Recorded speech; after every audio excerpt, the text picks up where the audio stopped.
Donc, bienvenue à cette présentation de restitution des opérations que nous avons conduites au Rwanda. Peut-être en préambule, je voudrais dire que les dates sont purement... Il y a une coïncidence de dates et qu'il n'y a aucune intention, évidemment, de lien avec les commémorations qui ont eu lieu ce week-end en commémoration des événements d'il y a 25 ans. Peut-être je vais simplement rappeler comment ces projets sont arrivés sur le tapis. Jean-Bernard reviendra dans une minute sur cette idée qu'il m'a présentée de façon insistante depuis quelques années et que nous avons souhaité mettre en œuvre à l'occasion du concours CETEC 60 pour récompenser les lauréats de notre concours.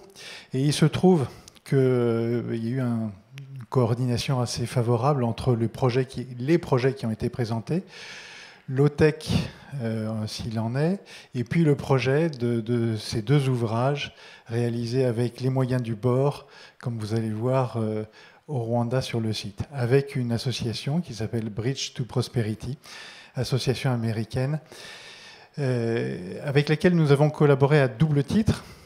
Et là aussi, c'est un concours de circonstances, puisque le projet où l'ensemble où les 10 participants étaient CETEC ou amis de CETEC ont participé, s'est déroulé à peu près en même temps qu'un autre projet qui a été initié par Europe Engineers, qui est une association, un club, si l'on veut, d'ingénierie européenne, qui a eu à peu près la même idée en même temps, c'est-à-dire de faire participer un certain nombre de collaborateurs.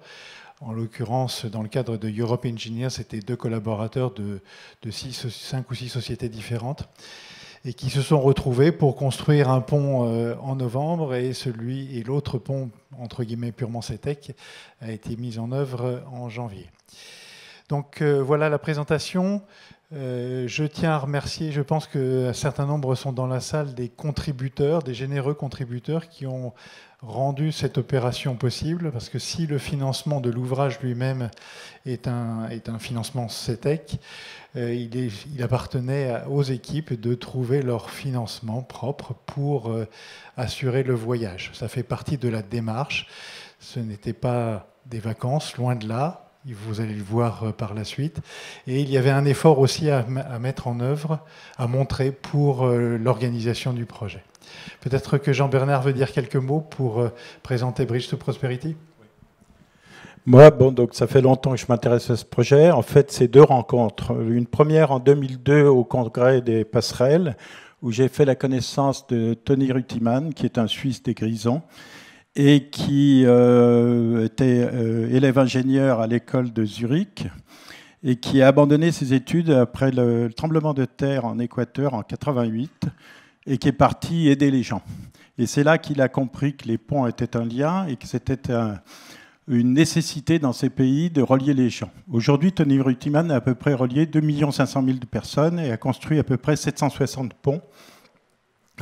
Donc des ponts qui sont du même type, avec une conception qui est la sienne, que ceux que l'on a fait. Et c'est aujourd'hui, après avoir écumé tout le secteur Amérique centrale et Amérique du Sud, il est parti, après un arrêt de 5 ans, parce qu'il était victime de la bactérie de Guillain-Barré, qui l'a paralysé pendant 5 ans. Il est reparti en Indonésie, où il construit des ponts, toujours actuellement. Il a à peu près 52 ans, et il construit tout seul. Alors l'expérience de Tony Rutiman, elle est très différente de la nôtre. Il part tout seul, il forme les gens, il construit avec les villageois, et il a un complice qui est vaguement ingénieur-soudeur, avec qui il fait le truc. Donc c'est admirable. Et donc en 2002, au Congrès des Passerelles, il nous avait présenté son travail, et c'est là que l'idée a commencé à éclore. La deuxième diapo, c'est cette jeune femme, c'est Evry Bang, qui est la CEO de Bridge to Prosperity. Donc à elle, j'ai fait sa connaissance en 2014 au Congrès des Passerelles. Michel va croire que je passe mon temps à me balader. Mais c'est en se baladant qu'on apprend, de toute façon. Et donc Evry Bang est un ingénieur géotechnicien qui a fait un MBA à Oxford et qui, depuis le début de sa carrière, s'occupe de B2P, donc Bridge to Prosperity. Et c'est elle qui a américanisé un peu les idées de Tony Rutiman. C'est-à-dire que B2P a créé à peu près une trentaine de modèles de ponts types qui sont soit des ponts suspendus, comme on a fait, soit des ponts rubans, ce qu'on appelle des ponts de singe, comme a fait la première équipe. Et donc, à partir de 2014, j'ai un petit peu cassé les pieds à Michel pour qu'on fasse le projet. Et j'ai sauté sur l'occasion du 60e anniversaire de CETEC pour dire 60 000 $, 60 ans. Finalement, les chiffres coïncident. Et Michel a finalement accepté qu'on lance l'opération comme prix pour l'équipe gagnante qui est rassemblée là et qui avait répondu avec un projet low-tech. Et je pense que ça se pose un peu là parce que vraiment on construit avec très peu de moyens, aucun engin de levage. Et tous les câbles, aussi bien chez Tony que chez Bridge to Prosperity, sont des câbles de récupération, soit des câbles de grue qui sont hors service, soit des câbles de téléphérique suisse. Et les tubes ont été faits, pour ceux qui nous concernent, dans une école technique au Rwanda. Donc en fait, c'est vertueux, puisque finalement, les gens apprennent la soudure, etc., sur les tubes qui ont servi à faire les pylônes. Voilà, alors là maintenant, je cède la parole à l'équipe après cette courte présentation, et je remercie Michel de nous avoir permis de faire ce projet.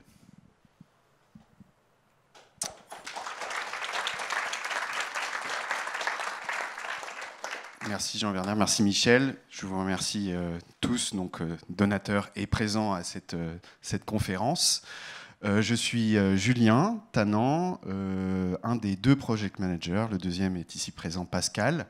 Je fais partie de l'équipe qui est partie en janvier pour le pont Uaru-Kara. Et cette équipe, je reviendrai là-dessus. Donc vous avez avec moi aujourd'hui Denis, Ingrid, Bernard, Margot. Et Caroline est là pour témoigner de son expérience sur le pont de Gattare.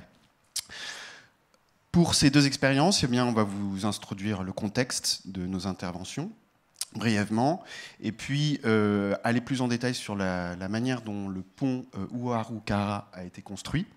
Et Caroline ira plus en détail sur son expérience humaine, le partage avec la communauté notamment.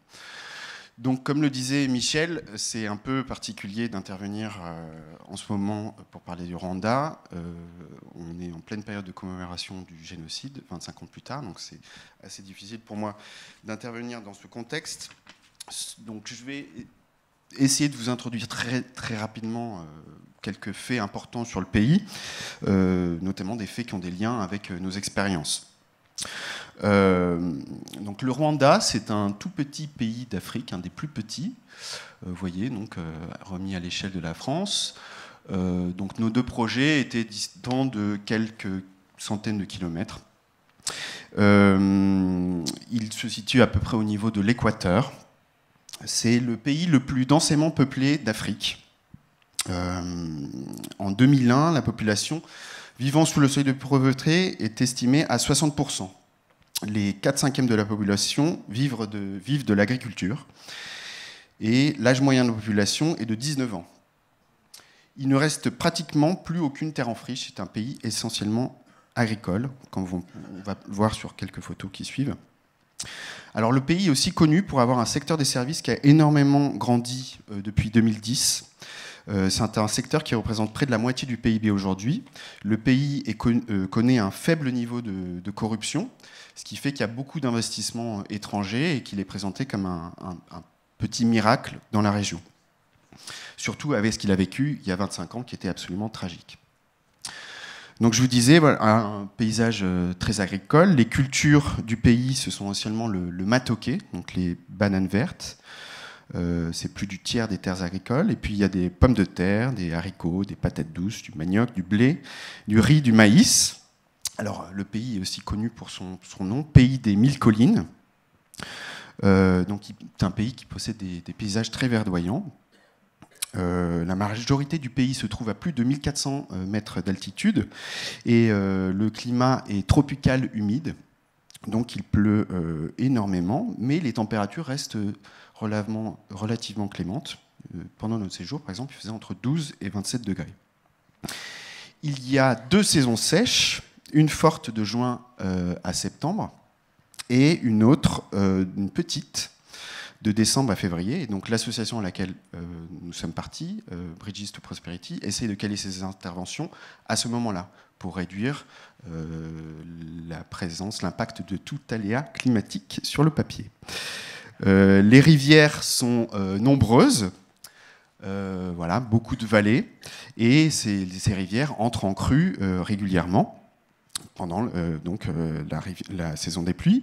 Et un certain nombre de ces rivières appartiennent au bassin versant du Nil, et notamment la rivière que nous avons franchie. Nous avons lu dans certains ouvrages qu'elle était considérée comme étant potentiellement une des sources du Nil, enfin la source du Nil. Dans les vallées jusqu'au sommet des collines, eh bien, vous avez des cultures en terrasse qui sont faites avec des moyens rudimentaires, une houe.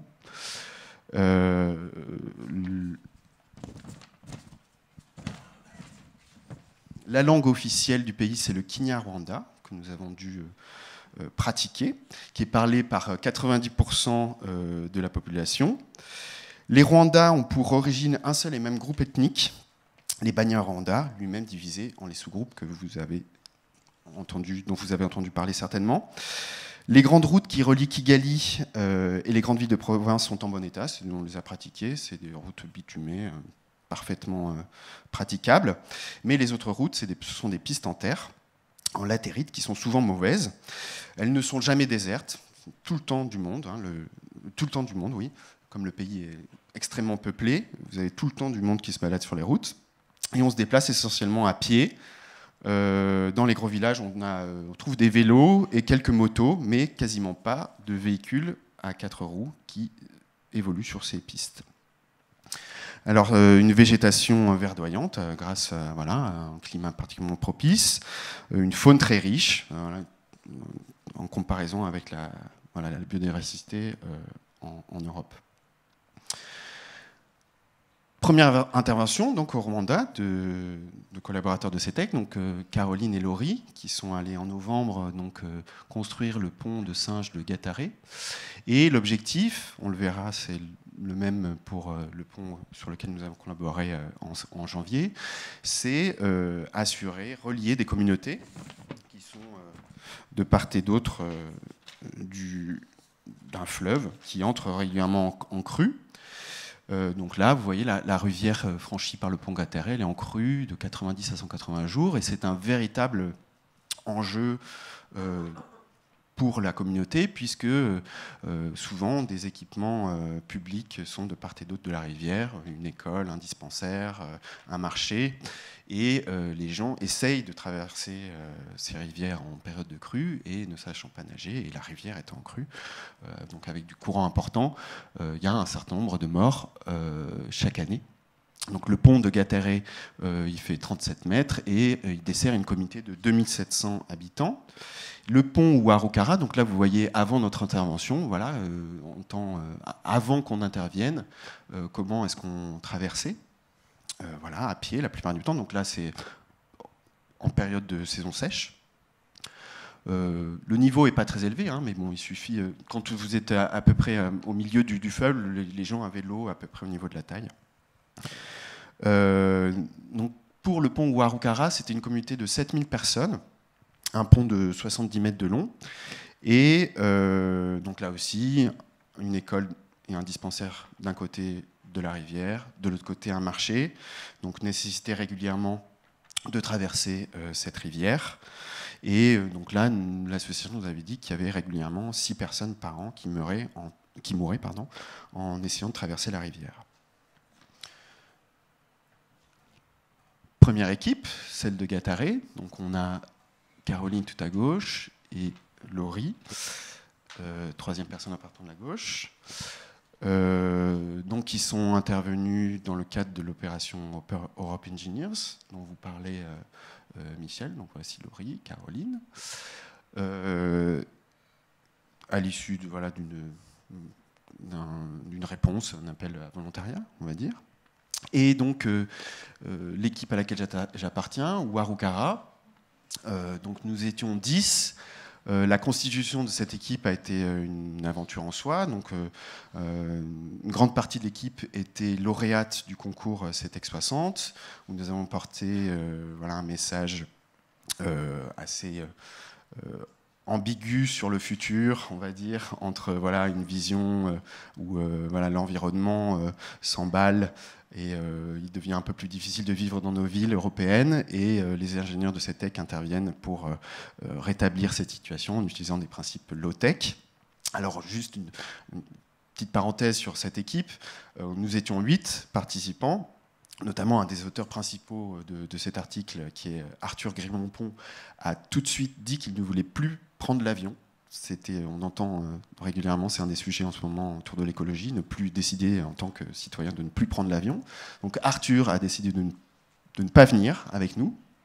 Bien évidemment, il avait d'autres possibilités de moyens de transport, mais qui n'étaient pas compatibles avec voilà, un emploi du temps classique.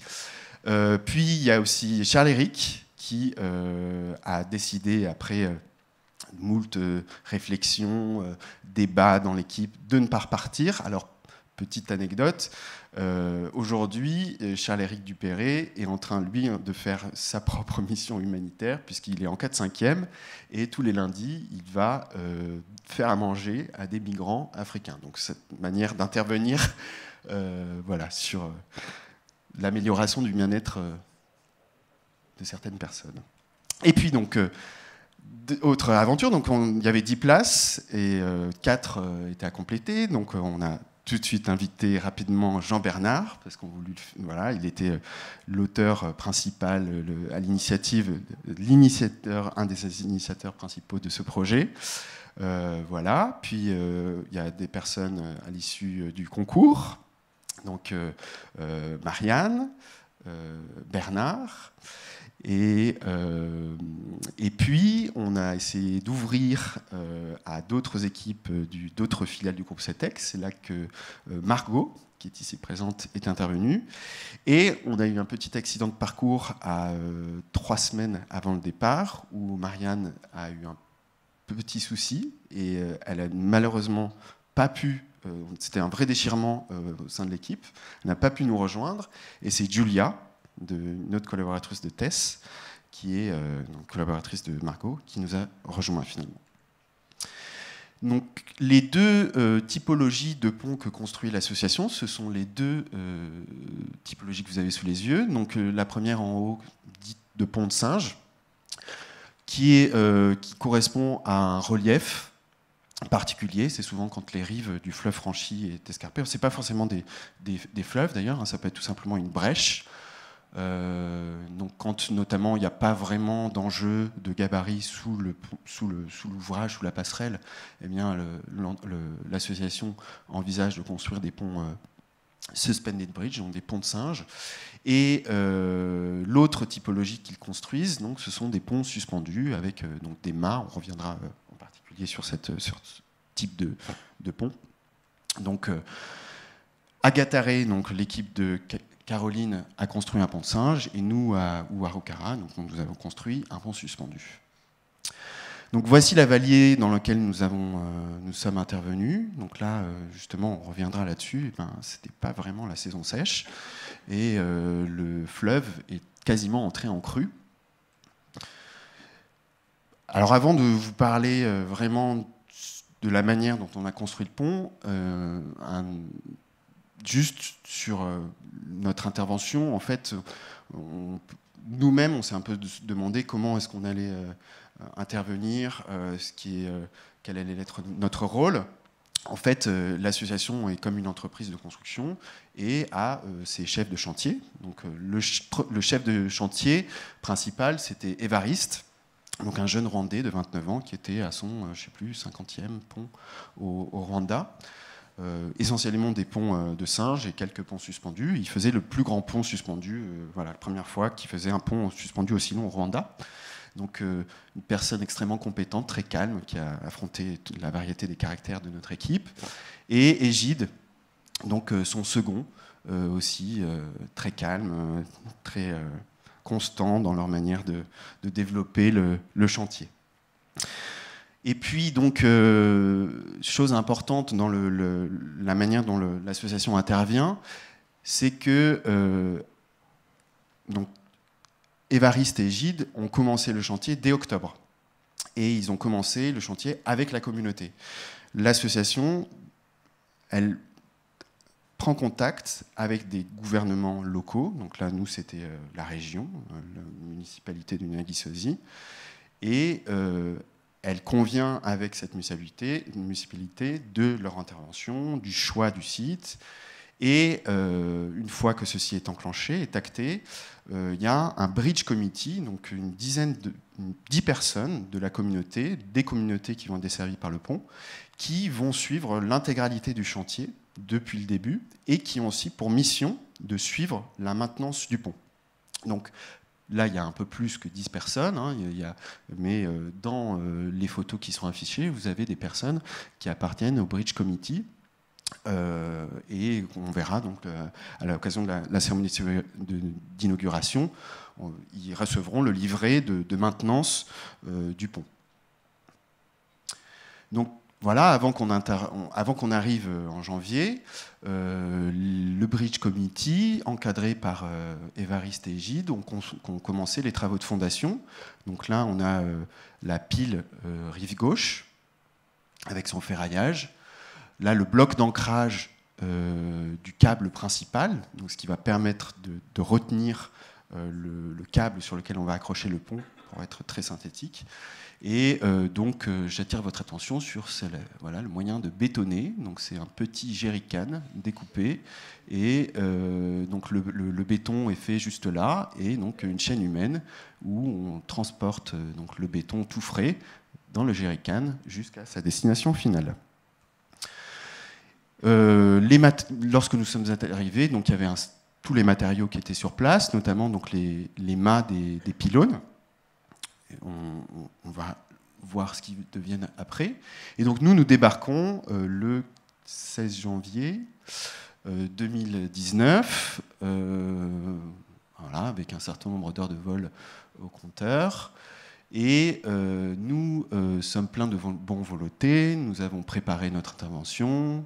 Jean-Bernard, qui était avec Bernard, un des chefs de chantier, a fait un planning en disant, voilà, jour 1, nous allons faire une appréciation du site, nous allons monter les pylônes, préparer le platelage, installer les câbles principaux. Je vais revenir sur toutes ces étapes. Et puis, donc, nous sommes entrés dans une routine pendant une dizaine de jours. La routine commençait à 4h30 le matin.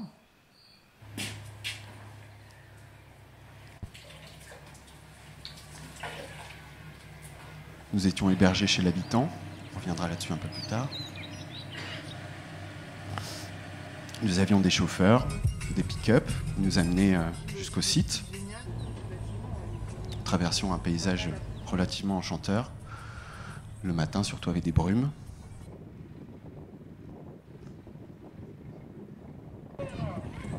Traversions des villages, un certain nombre de villages.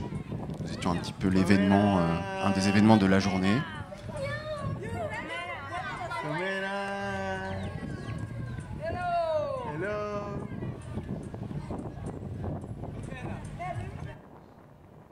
Voilà, 1h30, 2h30 plus tard, nous arrivions, après notre réveil, nous arrivions sur le site.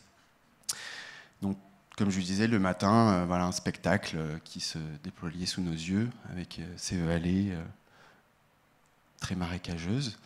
Et donc, premier jour, voilà, nous arrivons, et il y avait déjà donc, il y a 2 éléments clés sur notre intervention. Donc, ce petit pont qui avait été réalisé avant que nous intervenions, et puis vous voyez un petit peu voilà, le climat auquel nous avons été confrontés, des orages régulièrement, on reviendra là-dessus un peu plus tard. Toute journée commençait par une séance d'échauffement. Voilà. Jean-Bernard était un des premiers fans. Et puis, donc, nous sommes arrivés, il y avait déjà les pylônes qui étaient à proximité de leurs futurs ancrages. On n'a jamais su comment ils étaient arrivés jusque-là, les pylônes. Prends un micro, hein, si tu veux. Ouais. C'est un mystère. Parce qu'effectivement, il n'y avait pas de moyen de levage. Et la première photo, les pylônes qui étaient au bord de la piste, on ne sait pas comment ils les ont descendus du camion et on ne sait même pas avec quel camion ils sont arrivés. Peut-être, comme on va le voir après, donc vous allez le voir, hein, comme disait Jean-Bernard, pas de moyen de levage. Donc on a commencé très vite à construire l'échafaudage, plein d'euphorie, voilà, cette expérience qui était nouvelle pour la plupart d'entre nous. Donc construire rapidement l'échafaudage, la première journée, Voilà. On n'était pas sûr au cours du montage combien de niveaux il fallait mettre l'échafaudage. La tour était assez haute, il a fallu la haubaner, parce qu'on sentait que ça vibrait. Donc là, avant de poser le pylône, on a graissé les appuis. Donc vous allez le voir après, on va mettre les pylônes dans ces creux, dans les selles basses. Voilà, donc pas de moyen de levage. Donc on met en place le mât. Donc c'est une étape qu'on a fait, cette opération, on l'a fait un certain nombre de fois, jusqu'à insérer le pylône, le tourner de 90 degrés et le mettre dans ces selles. Donc après, on a assemblé les autres parties des pylônes, donc ces entretoises métalliques avec des boulons, tout ceci est fait à la main. Peinture aux couleurs du drapeau du Rwanda. Des pauses de temps en temps, donc on reviendra aussi là-dessus, mais un régime particulièrement strict pendant 10 jours. Alors, une importance en tant qu'Européen portée au café, donc notamment Bill Gates était très inquiète de ce sujet-là. Voilà, c'était le coffee manager. Donc Jean Bernard faisait dessiner les méthodes. Donc les ingénieurs structure tels que Margot et moi étaient très investis dans ce genre de leçons, on va dire. Donc c'était au dessert, après le dessert. Et puis donc après on se lançait. Donc, en l'occurrence, là, opération de levage du pylône, donc, qui est harnaché avec un certain nombre d'outils. Donc, les méthodes, c'était aussi la particularité de notre intervention, c'était qu'on avait un manuel de montage qui nous avait été transmis par l'association, mais la manière dont c'était rédigé, on ne savait pas si on avait des options, s'il fallait mettre au point un certain nombre de choses. Et Évariste, qui était le chef de chantier, nous laissait un peu dans une espèce d'ambiguïté, il voulait nous laisser aussi intervenir. Et donc, au final, c'était vraiment intéressant pour nous, les ingénieurs, d'élaborer avec lui les méthodes, ajuster un certain nombre de choses. Donc voilà, Évariste, qui écoute attentivement les conseils de Jean Bernard. Et puis, donc, levage du pylône. Donc, on avait mis en place un certain nombre de câbles qui traversaient la rivière et qui nous permettaient de tirer sur le pylône de l'autre côté. Donc, vous allez voir un time-lapse, le levage de ce pylône, donc entièrement finalement fait à la main. Donc, on voyait Denis qui utilisait un tire-fort pour raccourcir le câble qui permettait donc de lever le pylône et le mettre en place. Donc, il y avait une petite contre-flèche. Les pylônes n'étaient pas construits verticaux. Il y avait volonté de l'association de faire en sorte que ces pylônes devenaient verticaux une fois que la charge ultime du pont était là. Donc il a fallu régler ceci. On a eu un certain nombre de difficultés. L'échafaudage était mal fondé, il était de guingois. Donc ça a fait l'objet d'un certain nombre de recalages. On est venu intervenir à la main. Voilà. On est tracté, tiré sur des cordes pour ramener le pylône rive gauche dans sa position, pour être conforme au plan. Donc voilà, ça c'était à l'issue de la 3e ou 4e journée. Et puis donc dans l'enchaînement de la construction des structures principales, donc il y a la réalisation du câble principal. Donc comme le disait Jean Bernard, des câbles de grue ou de téléphérique qui étaient donc sur une rive, sur la rive gauche, et qu'il a fallu déployer. Donc on l'a fait traverser le petit pont, le pont provisoire, qui était fort utile donc, pour passer d'une rive à l'autre. Et puis après, donc, on a ramené chacun de ces 4 câbles principaux au droit du futur pont. Une opération qui mobilisait l'ensemble des ouvriers, l'ensemble de l'équipe. Donc encore une fois, les personnes qui travaillaient, c'était les 10 Français, on va dire, et donc les gens de la communauté qui étaient intervenus depuis le début du chantier, donc au minimum le Bridge Committee, et puis un certain nombre aussi jusqu'à 30, je crois, on était Rwandais qui venaient travailler avec nous. Donc voilà, une fois que le câble est au droit des pylônes, il a fallu les installer sur les selles. donc au sommet des pylônes. Donc tout ceci a été fait à la main, ça fait l'objet d'un débat. Voilà, Jean-Bernard et moi, on se demandait, mais le câble a l'air très lourd, comment est-ce qu'on va faire pour le tracter? Est-ce qu'il faut mettre au point une poulie, un palonnier, etc. Et en fait, non, on était 40, donc en s'installant un sur chaque étage, et le câble était relativement léger du coup. Donc une réflexion aussi, là c'est aussi très intéressant dans la manière dont le pont a été conçu, c'est que finalement tous les objets qu'on manipulait, ils étaient pensés justement pour ce moyen de levage qui était uniquement la force humaine. Donc une réflexion sur le poids au mètre linéaire, donc de ces mâts. Vous avez vu, on était une trentaine pour les pylônes, on était une trentaine pour les soulever. Le câble principal aussi, donc qui est un poids relativement correct quand on est nombreux. Donc là, vous voyez Bernard qui passe le premier câble côté rive gauche sur la selle, un deuxième par Margot. Donc là, on voit donc le câble qui passe au-dessus de la selle. Donc on place une boucle pour pouvoir le tracter, tirer dessus. On a une corde là sur laquelle le reste de l'équipe tire. Donc Jean-Bernard, heureux dans son action. Et puis donc ces câbles étaient ancrés avec, autour du bloc d'ancrage. Donc, je vous rappelle, au tout début de la présentation, je vous ai montré cette pièce là qui avait une tête de U semi-enterrée. Donc là, vous en avez uniquement l'extrémité. Le reste, maintenant, donc, est sous terre. Et le câble fait une boucle et un certain nombre de serre-câbles sont mis en place et sont... voilà, vous voyez, les boulons sont vissés à la main avec une clé. Donc là, vous avez deux personnes, justement, deux Rwandais qui étaient là en permanence sur le chantier. Vous avez notamment Augustin, Sophie. Augustin qui a fait qui nous a étonnés. Il a développé le plus grand couple de serrage de toute l'équipe. C'était l'homme fort, un des hommes forts de l'équipe. Voilà, donc une petite opération de serrage, de vis, de boulons, pardon.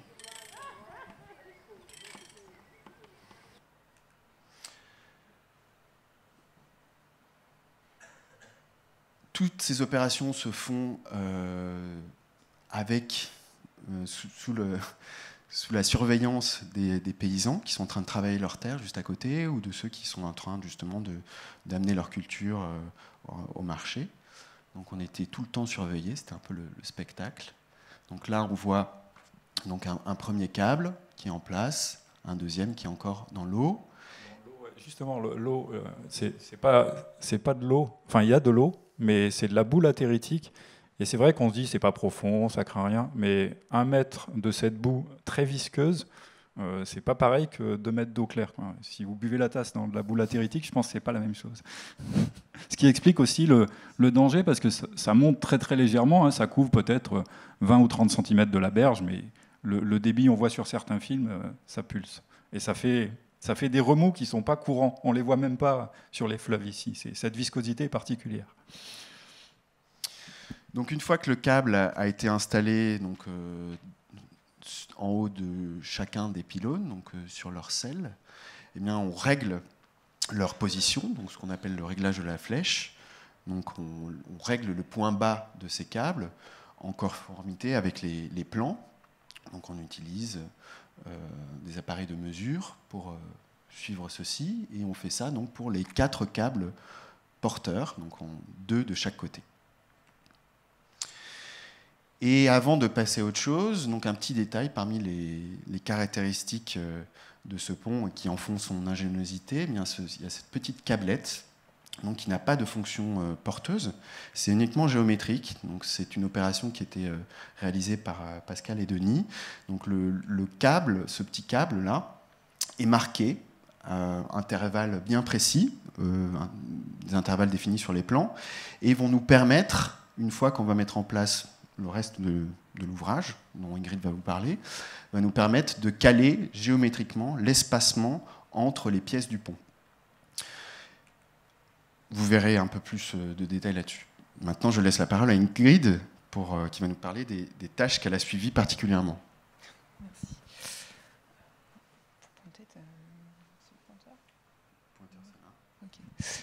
Donc là, on est sur la zone des ateliers dit en temps masqué. Donc on s'était installé sur cette zone assez plate, on n'avait pas trop d'autres endroits où s'installer. Et donc le premier jour, quand on est arrivé, tout était très, très sec, parfait. Et puis rapidement, pendant la nuit, la rivière est venue s'étendre sur les berges. Donc il y avait vraiment un phénomène un peu particulier de marée nocturne dont nous découvrions les dégâts au petit matin. Donc ici, on avait 3 ateliers, donc une préparation des planches avec le badigeonnage au diesel. Ici, le prépassage des traverses. Et puis, dans le fond, ici, les préparations des suspentes avec le cintrage. Alors, avant d'utiliser ces planches, il fallait d'abord les scier à la bonne dimension, sur un atelier qui était situé un peu plus haut, là où on avait stocké le bois. Donc, on a également Pascal qui était plutôt prédisposé à l'atelier coupe du bois avec Denis aussi. Et puis Julia, Bilguet, Margot et moi qui suivions plus particulièrement l'avancement des ateliers plus bas. Alors toutes ces planches, il a fallu les transporter. Donc là, c'était énormément de manutention. Donc là, au bout de quelques planches, on faisait beaucoup moins les malins parce que c'est un bois qu'il faut rappeler, un bois local, très dense. En l'occurrence, c'était de l'eucalyptus. Et donc voilà, c'était quand même très très lourd à transporter. Et puis la technique de nettoyage avec les feuilles de bananier. Ici, on voit nos coworkers Goretti et Sophie qui sont en train de préparer les planches. Alors il y avait un atelier de peinture, donc de traitement anti-corrosion sur les traverses en métal. Et puis un atelier de badigeonnage au diesel. Donc le diesel, en fait, c'était notre produit local pour rendre imperméables les planches et améliorer leur durabilité. Alors on a pensé à faire quelques photos aussi pour notre prochaine recherche de sponsor auprès de Walt. On ne sait jamais si on re-signe pour un prochain pont. Donc là, avec l'atelier de préparation des traverses, donc pré-perçage du bois et puis après vissage des éléments métalliques sur la traverse en bois. Donc là, l'ensemble commence à être très lourd, hein, tous ces éléments-là assemblés. Donc il va falloir aussi apporter de l'autre côté, sur la rive opposée.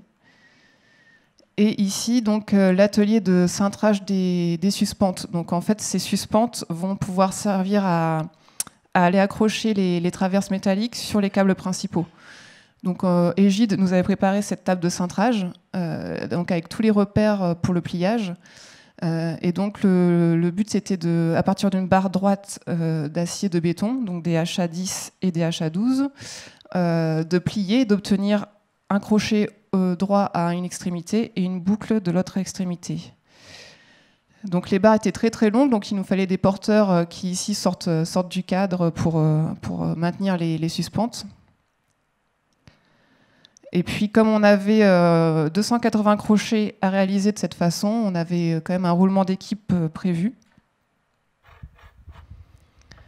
Donc là on voit Évariste en train de faire la manipulation. Donc c'était à la fois fastidieux mais en même temps minutieux parce qu'il ne fallait pas non plus tirer trop fort parce qu'après si on allait au-delà du repère, c'était pas facile de rectifier le tir. Donc voilà, en parallèle, on a les planches pour le platelage qui sont préparées également, donc avec le badigeonnage au diesel. Donc les planches comme ça, je crois qu'il y en avait à peu près 170, un peu plus, dont la moitié qu'il fallait aller acheminer de l'autre côté. Donc elles font 2 mètres de long. Le diesel permet de... Oui. Vas-y. Non, donc le diesel, oui, permet de rendre imperméables ces planches et d'améliorer la durabilité, on l'espère, assez longue.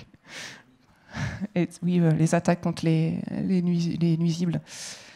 Donc voilà, alors une fois qu'on avait plié les paires de suspentes et qu'on avait assemblé les traverses métalliques et en bois, on obtenait ces balançoires, donc 70, donc la moitié d'un côté et l'autre moitié sur la rive opposée, qu'on avait disposées au sol pour les préparer.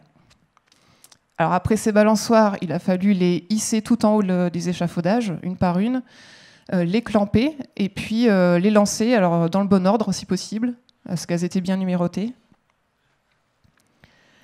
Alors ici, vous pouvez voir le petit détail sur la boucle basse de la suspente, donc, qui est ici clampée par un serre-câble.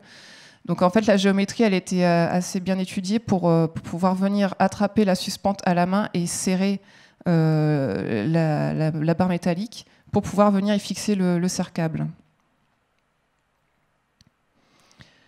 Et ici, à droite, on voit également la câblette dont Julien vous a parlé juste avant. Donc, c'était une câblette où on avait préalablement repéré, on avait mis des marques tous les mètres pour pouvoir accrocher les suspentes au bon endroit et garder cet espacement entre chaque traverse pour après nous permettre de mettre le platelage comme il faut.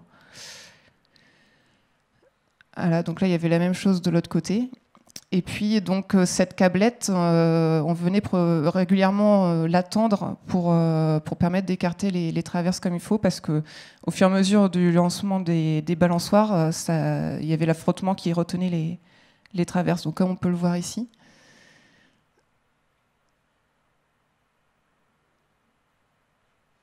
Le lancer des balançoires. Ouais. Donc, on voit ici que le câble prend du mou.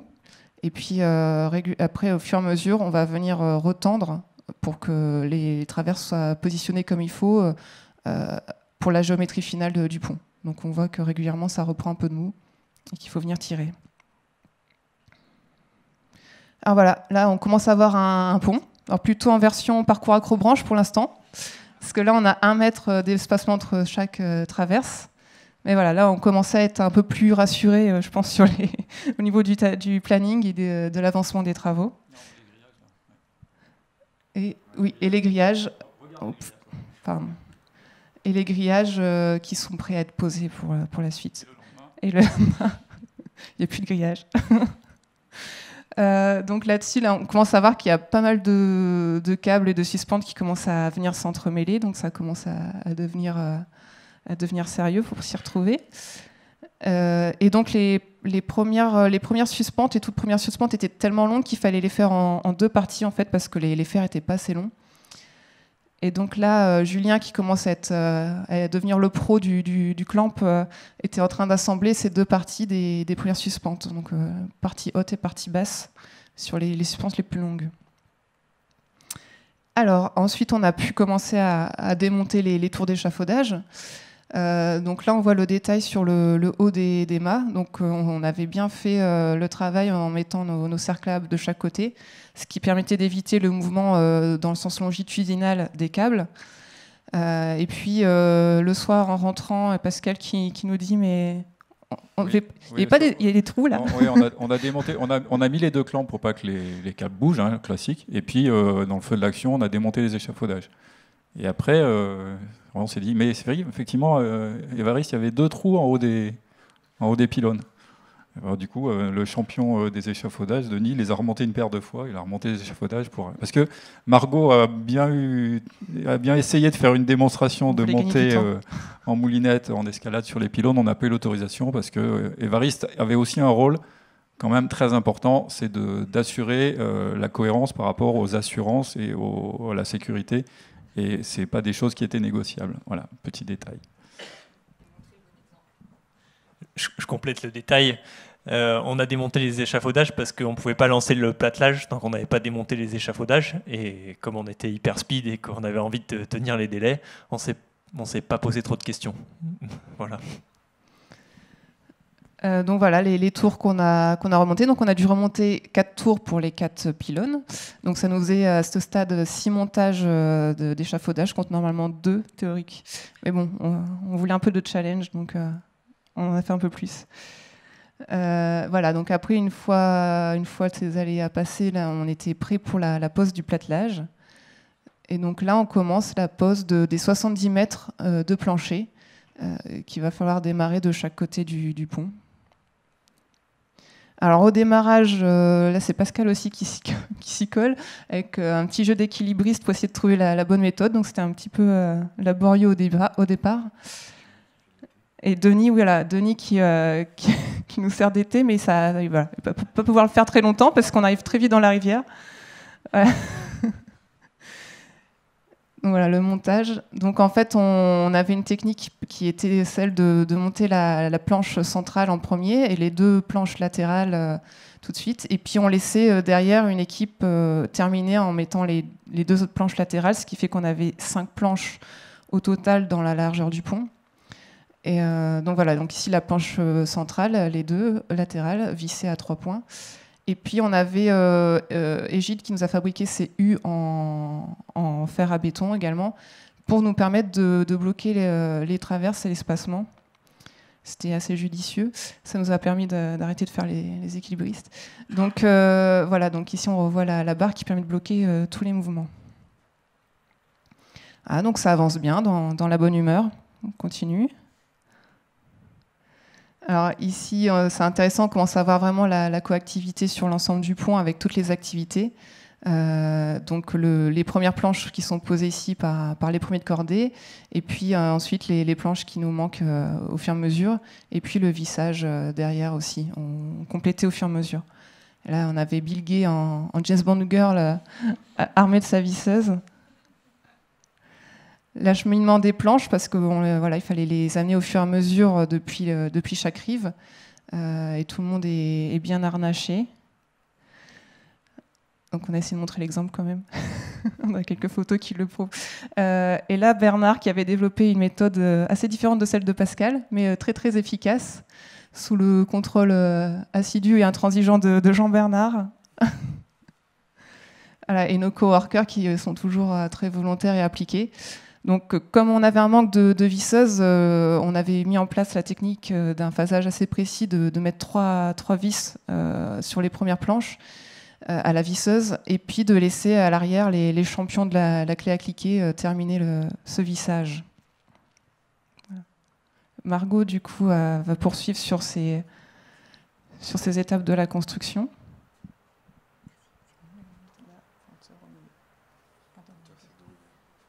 Alors, donc je vais continuer à vous présenter quelques autres tâches transversales et quelques finitions des, disons, 4 derniers jours.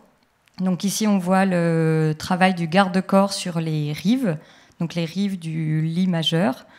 Et donc, comme on l'a expliqué un petit peu plus tôt, il y a quelques nuits où la rivière a débordé et est remontée en crue. Et donc, on a retrouvé ces garde-corps enfouis dans la boue visqueuse.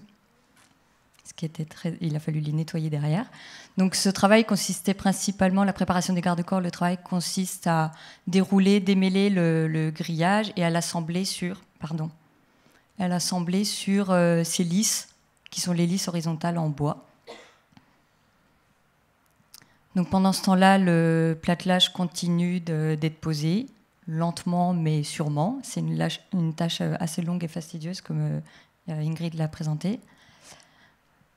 Jusqu'au moment symbolique de la réunion des 2 rives, avec, je pense que c'est donc Bernard, Pascal, Bill Gaye et je pense que c'est Edison.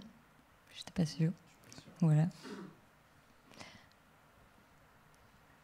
On voit aussi sur cette image les câblettes dont on a longtemps parlé. On va voir le dernier travail. Là, on voit donc il y a une moitié de câblette qui arrive ici, une moitié de câblette qui arrive là, et ensuite pour le moment, elles pendent dans la rivière. Et donc, il va falloir ensuite les assembler. Pendant ce temps-là, entre 2 orages, il y a les coworkers qui nous présentent la bétonneuse locale. Donc ici, ils ont fait leur mélange de béton sur l'endroit où on mangeait. Donc c'est le dernier jour, a priori, ou l'avant-dernier jour.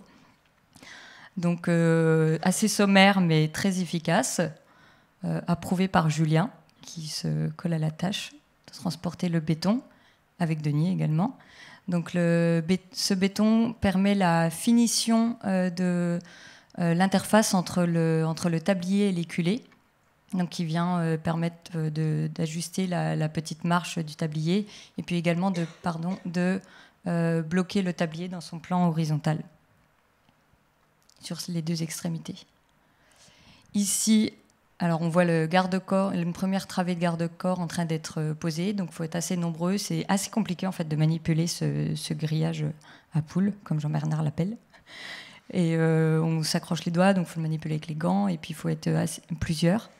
Donc on voit la lisse basse qui va être posée, qui va être attachée ensuite au platelage. Donc c'est elle qui gère la fixation en pied, avec toujours un certain nombre de coworkers. Ce platelage en grillage donc il est sur le long du tablier en bois, et ensuite sur l'éculé, il est prolongé par des garde-corps à câblettes.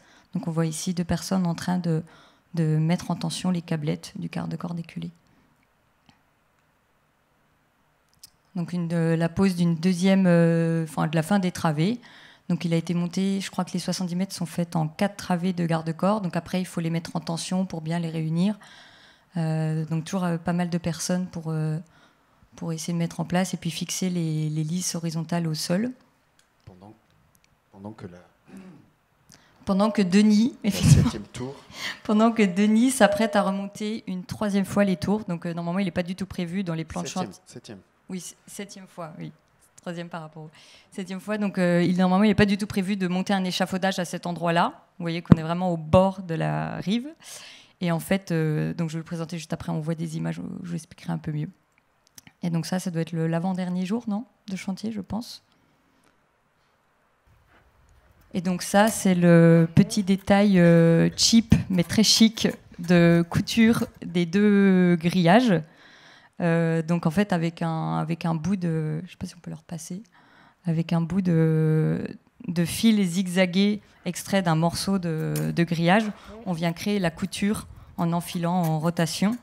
Et donc ça permet un détail continu du grillage sur les 70 mètres. C'est pour ça que je précise, parce que moi aussi, que j'insiste. Pas de joint. Bernard est un fan sans joint. Donc là, on voit les échafaudages remonter pour, heureusement, la dernière fois, en fin de journée. Et donc, en fait, c'était lié à une petite erreur, ou disons plutôt une inattention pendant la mise en œuvre des balançoires depuis le haut des tours. Et où, en fait, on ne le voit pas très bien sur la photo, mais il y a eu un petit problème où les 2 câbles principaux en catène se sont mis à se chevaucher. Donc, il y a un premier chevauchement ici, un deuxième par ici, donc sur quelques mètres. Ce qui ne remettait pas en cause la tenue mécanique du pont, mais ça augmentait en revanche le frottement des 2 câbles sous chargement de la passerelle. Et puis, donc ça nous chagrinait quand même un peu. Et puis esthétiquement, on pouvait voir ces 2 câbles, et le détail de suspente qu'a présenté Ingrid était fait vraiment pour reposer sur les 2 câbles porteurs parfaitement juxtaposés.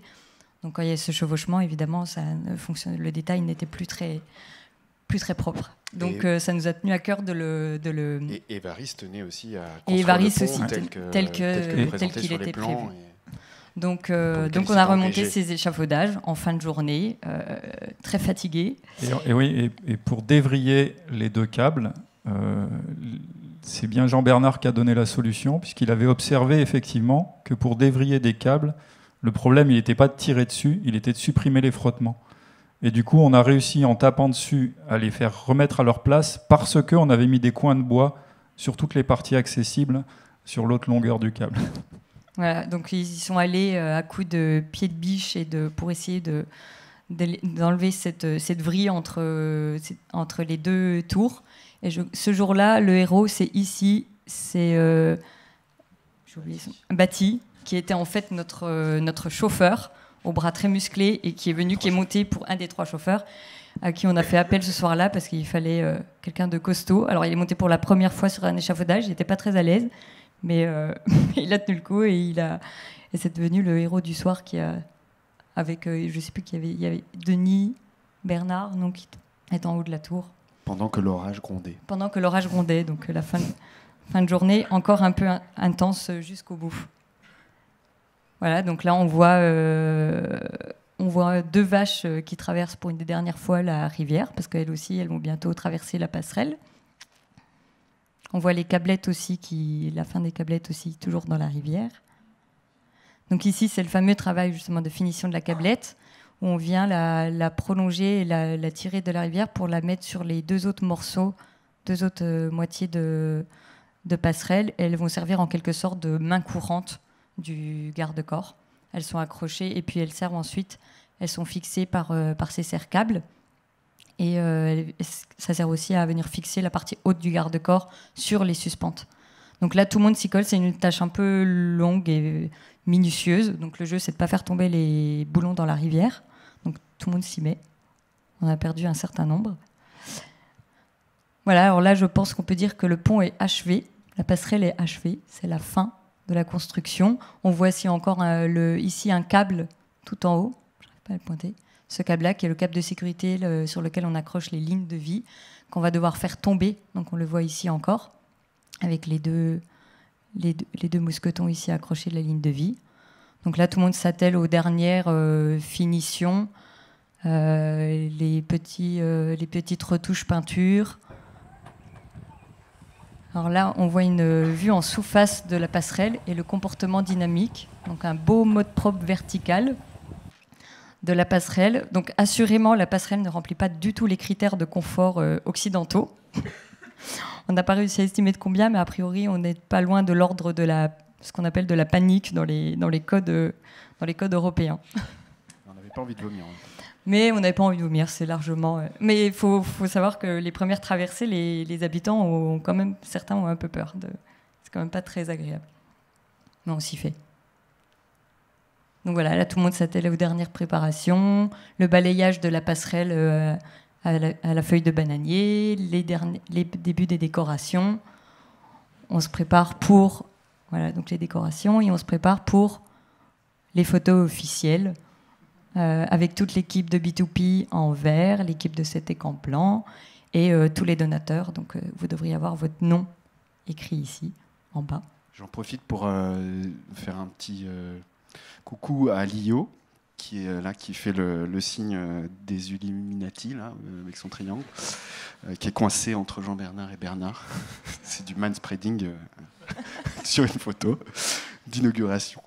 Voilà, donc elle est en voyage de noces au Japon. Et donc parmi les absents, donc, nous avons Julia, qui est, je ne sais pas où, en Italie, chez elle. Et nous avons donc notre collaboratrice turque, Bilge, qui n'a pas pu se déplacer et venir aujourd'hui. Ouais, ok. Donc là, nous sommes le vendredi 26 janvier, il me semble, 25, peu importe. Donc le jour de l'inauguration où nous avons terminé les dernières finitions 45 minutes avant le début de la cérémonie. Donc voilà, tout ceci est assez formel. L'enjeu à l'échelle de la communauté est suffisamment important pour que les formes soient prises. Donc il y a un ruban qui est mis en place. Et donc la communauté qui s'est regroupée.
On était tous assez émus, de par la présence déjà des personnes venues donc de la communauté qui étaient venues assister, puis ces chants. Là, on n'est pas en la sono qui met The Final Countdown et voilà, c'est pas ce genre de chant traditionnel.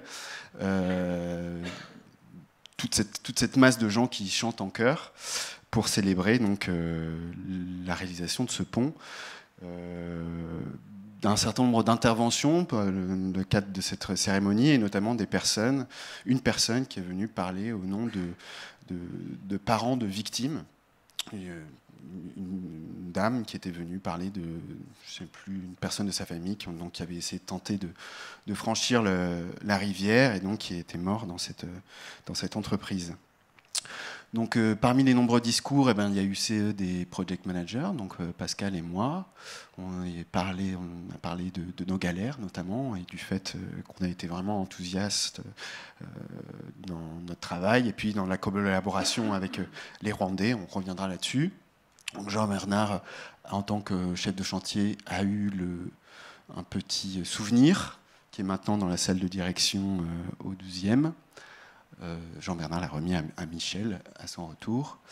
Et donc, comme je vous le disais, les gens le Bridge Committee, donc ces élus de la communauté qui avaient un rôle particulier, donc aussi bien sur tout le déroulé du chantier que dans le futur, donc dans le suivi de l'évolution du pont. Alors, petite parenthèse, aujourd'hui, l'association Bridges to Prosperity elle estime que les difficultés sur la durabilité du pont, c'est avant tout le platelage en bois qui est soumis donc, à des variations d'humidité importantes et donc à une utilisation fréquente avec des utilisations très diverses, telles que par exemple le passage d'animaux, etc.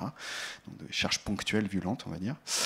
Et donc ce Bridge Committee a reçu un petit manuel qui lui dit justement avec quelle fréquence il faut, comme pour n'importe quel ouvrage en fait, l'ouvrage d'art que nous réalisons à la CETEC. Donc on fait le manuel de maintenance en disant quelle régularité, il faut aller voir à quelle fréquence, il faut aller voir telle ou telle partie du pont pour savoir s'il faut s'inquiéter ou pas. Donc on coupe le ruban et là donc la communauté investit la passerelle. Voilà, les enfants qui sont pas très à l'aise, malgré tout, ouais, comportement dynamique.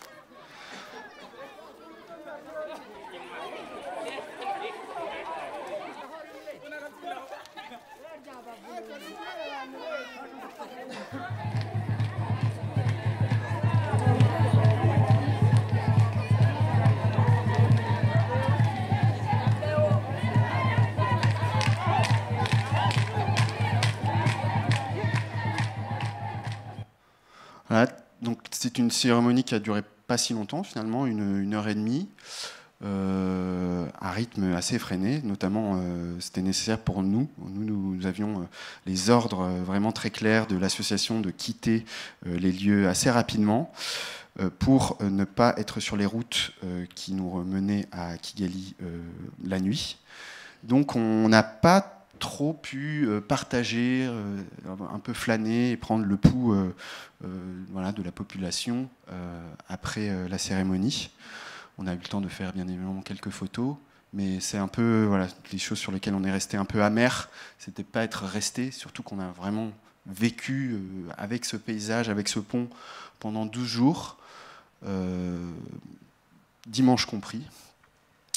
Et donc, notamment, je viens de vous parler du travail du dimanche, et certains d'entre vous, de l'équipe, vont parler de cette chose-là, notamment avec cette vidéo introductive.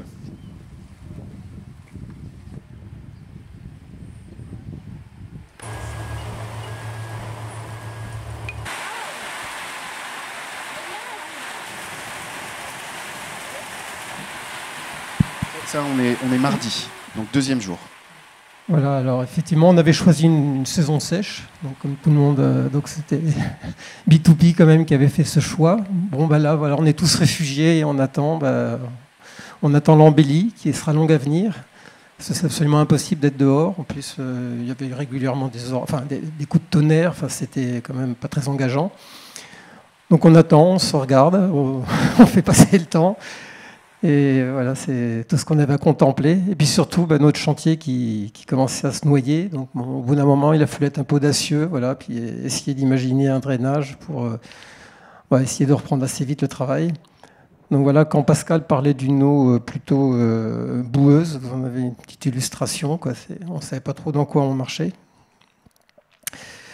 Et voilà, l'eau pouvait monter très vite. On s'en rend compte ici à droite, avec la passerelle provisoire là, qui se pratiquement submergeait. Heureusement, c'était le dernier jour. Enfin, je crois qu'elle a vécu ses dernières heures au moment de l'inauguration. Donc le timing était bon. On a clavé, et le lendemain, dans la nuit, Ouais, la passerelle était emportée par le courant. Je crois que c'était écrit, quoi. Voilà, alors effectivement, là, ça donne un petit aperçu des dimensions de ce fleuve très impétueux qui menaçait finalement la vie de ceux qui le traversaient. Et c'est sans doute la raison pour laquelle, en fait, juste avant le départ, la veille, en terminant ma valise, je me suis dit, tiens, si j'emmenais mon chapeau de cuir, c'est un fétiche que j'ai toujours avec moi. Des fois que ça tournait à l'aventure, je m'imaginais déjà devoir traverser le fleuve à la nage pour repousser les crocodiles. D'ailleurs, on m'a très vite appelé Crocodile Dundee.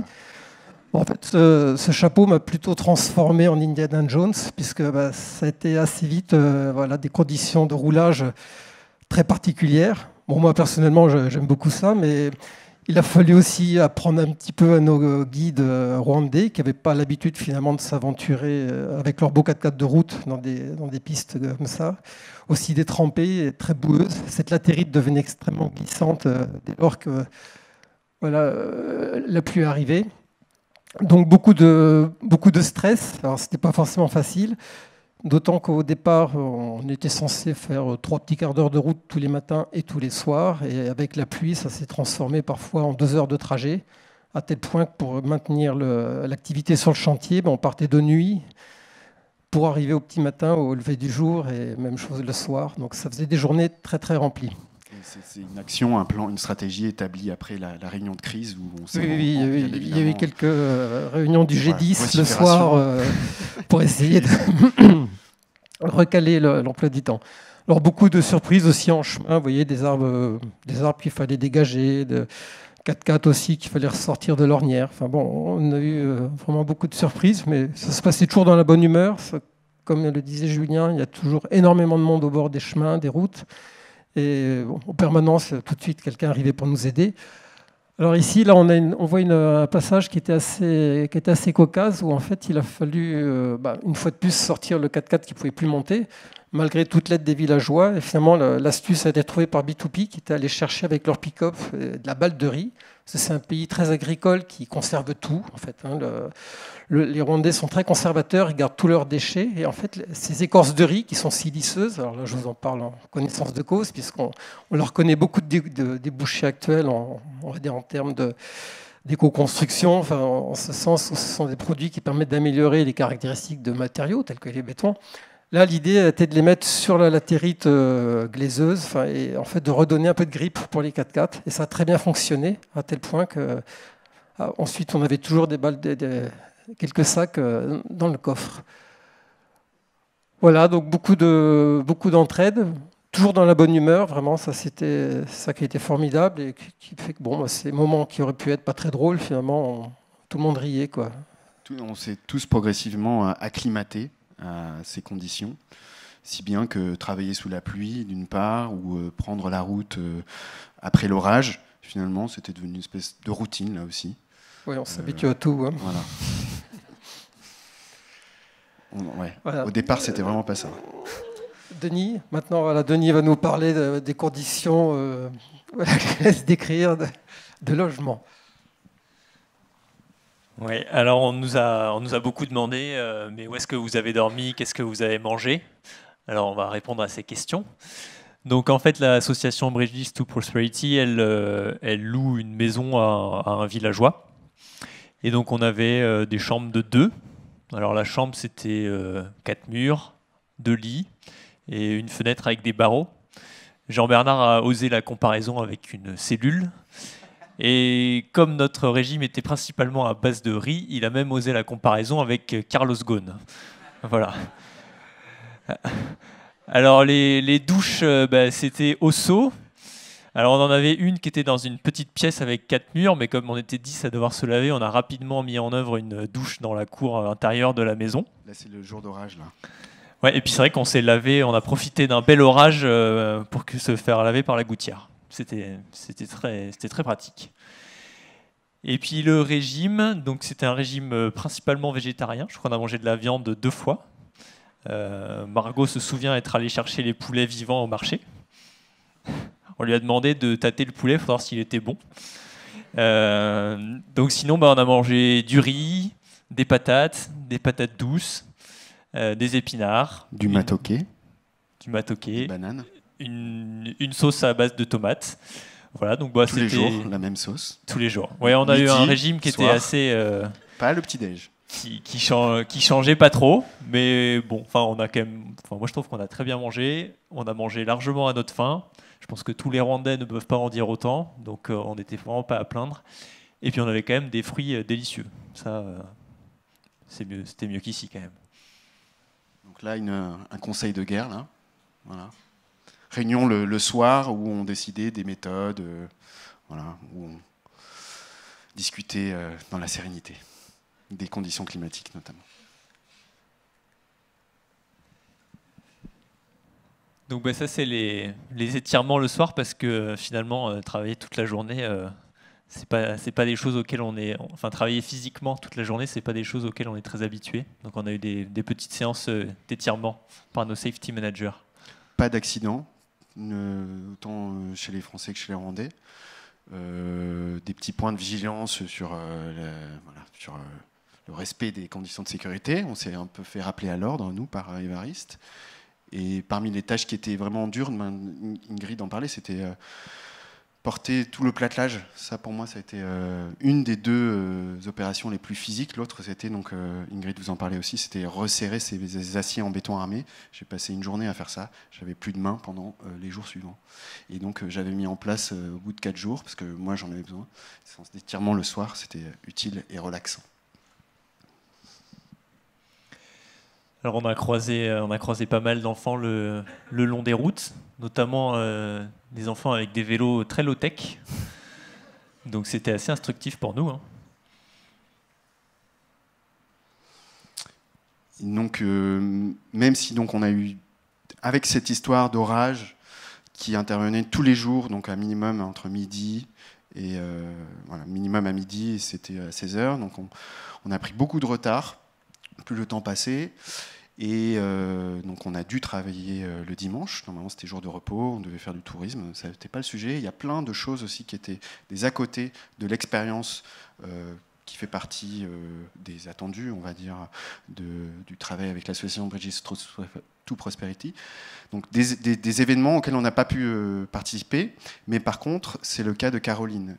Eux, leur pont était, il faut le dire, un peu plus court. Ils ont eu des conditions climatiques favorables et donc ils ont pu partager encore de façon plus intense un certain nombre d'éléments, de moments de la vie avec les Rwandais, et elle va vous en parler. Oui, merci. Alors, sur le pont Europe Engineers, ce que je peux rajouter, on a eu un pont différent, moins inattendu, mais globalement, on a vécu une expérience assez similaire. Ce que je pourrais rajouter, malgré tout, c'est que j'étais embarquée dans cette aventure sans être ingénieure, en tant que responsable communication. J'étais un peu inquiète avant de partir. Je savais qu'on n'aurait pas le Wi-Fi. J'avais peur de ne pas comprendre, tout simplement, ce qu'on allait faire. Et puis, au final, construire ce pont, c'était vraiment une façon unique, à mon avis, d'apprendre de la culture des locaux, des gens sur place, d'échanger avec eux, de partager des moments, de construire même des liens durables. La semaine dernière, ils nous ont envoyé une photo du pont, en nous remerciant encore et en nous disant que le pont était aimé et beaucoup utilisé. Et donc, nous, on a eu un peu plus de temps, effectivement, pour échanger avec eux, parce que notre pont était plus court. Notamment, on a monté une équipe de foot sur place avec les locaux, partagé un match avec eux. On a aussi appris à mélanger du béton à la main, donc ça c'était super dur, en chantant et en dansant, et en chantant en Kinyarwanda. en Kinyarwanda. Donc ça permet de tisser des liens. On a beaucoup échangé avec les enfants aussi, qui s'intéressaient à tout, qui étaient partout. En fait, au Rwanda, il y a des enfants partout, très curieux, qui veulent comprendre. Donc, en plus, on échange avec eux sans parler leur langue, parce qu'on n'a pas de langue en commun. Donc, on apprend aussi beaucoup sur soi. Voilà, on a tous gravé notre nom. Enfin, là, on a aussi gravé Europe Engineers, mais chaque personne qui a travaillé sur le pont a gravé son nom dans le pont. Voilà. Et on était une équipe, quand on est arrivé, on était 10 personnes de sociétés différentes. Donc on est arrivé sur place sans se connaître, de pays différents en plus. C'est vraiment une expérience inoubliable. Je suis très heureuse d'avoir saisi l'opportunité de me lancer là-dedans. Et c'est vraiment à la portée de tout le monde, quoi. On a fini.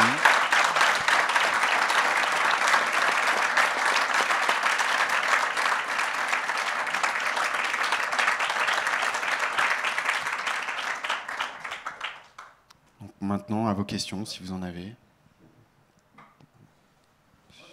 Quel est le bois, le type de bois que vous utilisez pour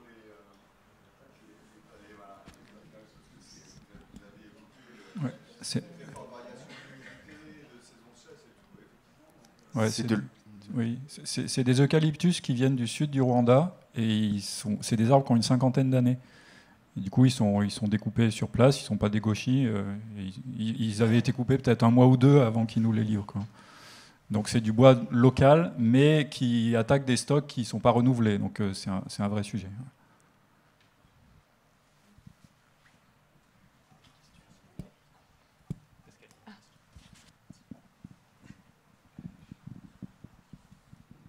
Sur les produits on va dire de durabilité, autre que le diesel, où il y a eu des idées d'initier, de lancer?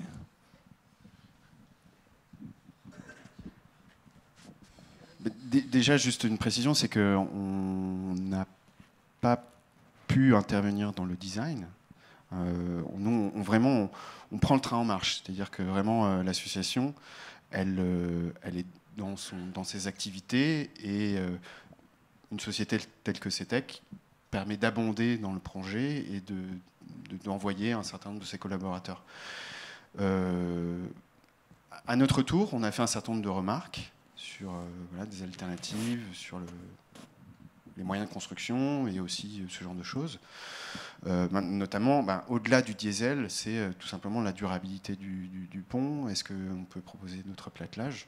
Et voilà, c'est vrai que pour autant qu'on a eu l'impression que c'était un ouvrage plutôt low-tech, bon, il y a des éléments en acier, mais globalement, donc, on voit qu'il y a beaucoup de réemploi. C'est le sujet de la thèse d'Ingrid à Paris. Là, il l'applique vraiment.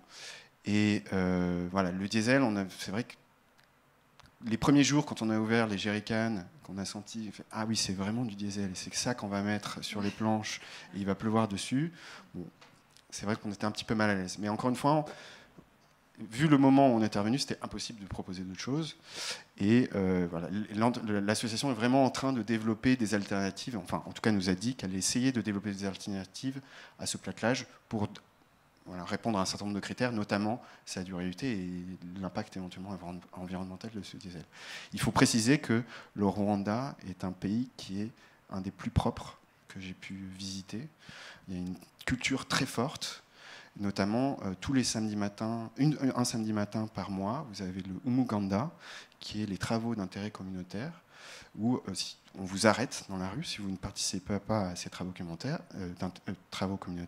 Et parmi les travaux qui vous sont proposés, il y a l'entretien et le nettoyage de votre environnement. Donc Kigali, c'est une des capitales les plus propres que j'ai vues, moi, des quelques voyages que j'ai pu faire dans des pays en développement. Donc pas de leçon non plus à donner sur ce sujet-là. L'idée sur le chantier, en fait, c'est qu'on apprend à faire avec les moyens du bord. On a des planches sur place et on apprend à gérer et arriver à parvenir à l'objectif avec les moyens qu'on a sur place. Mais on ne peut pas changer les moyens. Ouais, juste pour compléter, je pense que le diesel, c'est tout simplement le produit le plus simple et le moins cher qu'il y a à cet endroit-là. Au Rwanda, on n'a pas un magasin avec matériaux de construction auquel on va acheter ces produits, quoi. Alors peut-être encore un petit mot effectivement sur le platelage bois, qui est le maillon faible de ce type d'ouvrage. Je crois que tous les 10 ans, à peu près, il faut le renouveler. On a émis comme ça, on va dire une hypothèse de travail qui aurait consisté, peut-être pour un autre ouvrage à venir, de faire un petit matelas par-dessus de latérite, un mélange de latérite, de chaux et de paille, faire une sorte de couche d'usure, finalement, qui permettrait d'épargner le bois et puis de rendre l'ensemble un peu plus harmonieux avec le paysage. Enfin, bon, c'était une piste qu'on a lancée en partant, quoi. Oui. Matériau biosourcé local, quoi. Moi, j'avais une question par rapport à la communication. Vous ne parlez pas le rwandais, vous l'avez peut-être appris un petit peu. Les Rwandais ne parlent pas français. Donc au quotidien, comment ça se passe sur le chantier? Passe-moi la perceuse. Très compliqué. Ouais. Très très compliqué, parce qu'on n'a pas les mêmes codes culturels. Ce qui fait que le simple fait de désigner un outil pour le montrer à un Rwandais, lui dire est-ce que tu peux me le passer, lui il ne regarde pas la main, il me regarde. Pour lui, lever le bras et pointer quelque chose, ça ne signifie pas passe-le-moi, quoi. Parfois, ça tournait au casse-tête, quoi. C'était très compliqué. Mais bon, on avait quand même des membres de B2P qui faisaient office de traducteurs dans les moments clés, quoi. Et puis bon, en rigolant, en faisant des signes, on finit toujours par... Oui, ça s'est calé au bout d'un certain temps. Ouais. Au début, c'était incompréhension. Si on était juste avec la personne avec laquelle on travaillait, si on n'était que tous les deux, c'était effectivement les premières minutes étaient bloquées. Du coup, il y avait Clémentine et d'autres personnes qui venaient traduire quelques phrases. Et après, au bout d'une journée ou deux, quand on est sur le même poste, c'est là que c'est génial, ça le fait partout, hein, c'est qu'on n'a plus besoin de se parler. On voit de quoi l'autre a besoin et ça tourne sans forcément qu'on se parle, ça se joue juste avec un regard. Et là c'est universel. On a appris à dire oui, non, donc Yego, oui, Oya, non, qui est devenu par Margot yoga, en cours de route, dans les moments de fatigue. Mais voilà, comme moi, parmi justement ces moments de communication, il y avait aussi certaines personnes de la communauté avec qui c'était étonnamment fluide et il fallait faire voilà, vraiment... François, là, qui était souvent avec moi sur l'échafaudage, j'avais rien à dire, il comprenait tout, il anticipait, c'était assez magique. Et voilà ce qu'on peut dire. Merci. Alors je profite que j'ai le micro. Une question très pratique. L'outillage électroportatif, il était rechargé comment ? Alors, il était ramené tous les soirs sur le site là où on logeait. Et donc, c'était Évariste, le chef de chantier, et Gide, son bras droit, qui s'occupait de recharger les batteries. On devait avoir un groupe électrogène sur place qui n'a jamais fonctionné parce qu'il manquait une pièce, il manquait un élément. Donc, on a été pas mal à court de batteries. Et ça a été un des retours qu'on a fait à B2P pour les chantiers parce que ça nous a mis pas mal en retard aussi sur... toutes les opérations de serrage, de le faire à la visseuse électrique, on a dû serrer à l'huile de coude. Et sur pas mal de tâches, en fait, on se rend compte qu'on a manqué de batterie. Mais sinon, on avait un stock qu'on rechargeait le soir et qui revenait le matin. Et, donc voilà. Et puis l'équipe, ouais, il manquait un peu de visseuses et de perceuses. Donc je crois qu'on a fait un don à la fin sur l'argent qui restait un peu et qui est parti pour... financer pour aider B2P à racheter quelques outillages. Non. Oui, s'il y avait eu de l'argent, on aurait fait ça, mais il n'y en a pas eu. Non, Denis est trésorier. Pour compléter ce qu'a dit Margot, c'est vrai que... La volonté était là.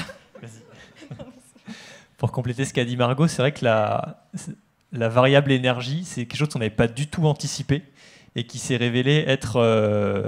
limitante lorsqu'on a posé le platelage, parce que poser le platelage, il fallait percer dans du bois très dense, puis visser dans du bois très dense. Et tout le monde faisait ça. Et en fait, on s'est rendu compte qu'on n'avait pas assez de batterie pour tenir la journée. Ça explique pourquoi on avait un premier train qui avançait avec perceuse-visseuse et le deuxième train, où il n'y avait pas nécessité d'aller vite, qui travaillait à la main. Et ça, c'est vrai que c'est une variable, sur un chantier en France, la variable énergie... c'est pas trop un souci. Et là, on a vraiment touché du doigt ce que c'était que la contrainte énergie pour travailler. D'un autre côté, au début, on partait assez vite découragé. On dit, oh, j'ai plus de batterie, je peux plus bosser. Ah ouais, non, mais attends, tu perds juste en productivité. Tu peux quand même le faire à la main. Et ça nous a fait percuter parce que les Rwandais, ils ne se sont même pas posé la question. Eux, ils ont les batteries, il y a du bonus, c'est bon. Et encore, ça les chiffonne d'utiliser ces machins électroportatifs, ils n'ont pas l'habitude. Et par contre, avec la clé et la mécanique, ils voient les choses et ils comprennent. Nous, on est juste complètement déstabilisés parce qu'au lieu d'avoir une productivité de 100, on va avoir une productivité de 10, de 15 ou 20, peut-être même de 30. Et on ne comprend pas. Et ce que dit Denis est très vrai. On a peu d'énergie, du coup, on la met où ? Et où est-ce que c'est absolument nécessaire de la mettre ? Cette réflexion-là est très, très intéressante. J'ai une question. Justement, est-ce que ça vous a fait changer votre vision de la phase DET ?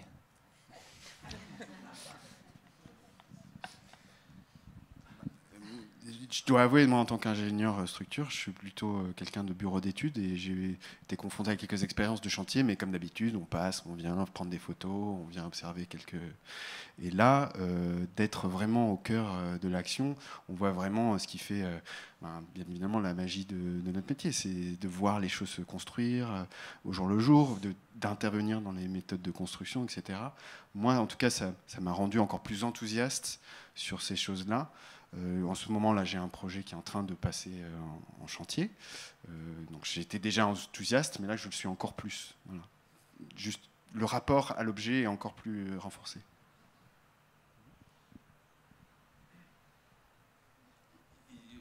Je pense que aussi, en tant que bureau d'études, là, dans la communauté, on était tous des gens de bureau. Voilà.